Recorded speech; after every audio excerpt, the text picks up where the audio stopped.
Donald Trump was fired by 81 million people. So let's be clear about that. And clearly he is having a very difficult time processing that. But we cannot afford to have a president of the United States who attempts, as he did in the past, to upend the will of the voters in a free and fair election.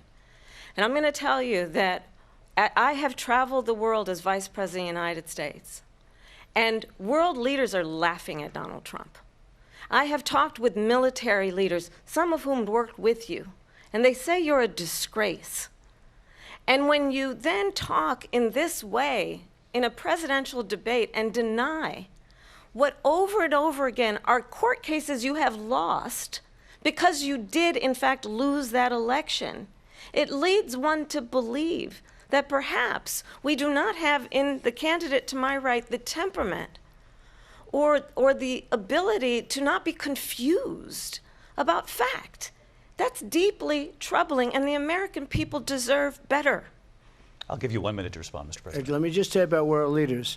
Viktor Orban, one of the most respected men, they call him a strong man. He's a tough person, smart. Prime Minister of Hungary. They said, why is the whole world blowing up? 3 years ago it wasn't. Why is it blowing up? He said, because you need Trump back as president. We're playing with World War III, and we have a president that we don't even know if he's... Where is our president? We don't even know if he's a president. And just to clarify they threw him out of a campaign like a dog. We don't even know. Is he our president? But we have a president, Mr. President, that doesn't know he's alive. I want to get your thoughts on support for Ukraine in this moment, but also, as Commander-in-Chief, if elected, how would you deal with Vladimir Putin, and would it be any different from what we're seeing from President Biden? Well, first of all, it's important to remind the former president you're not running against Joe Biden, you're running against me. I believe the reason that Donald Trump says that this war would be over within 24 hours is because he would just give it up.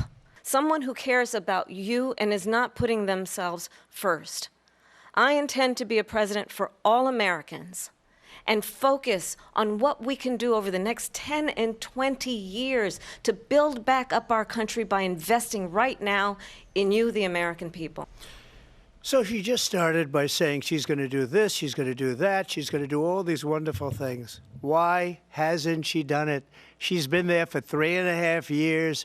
They've had 3.5 years to fix the border. They've had 3.5 years to create jobs and all the things we talked about. Why hasn't she done it?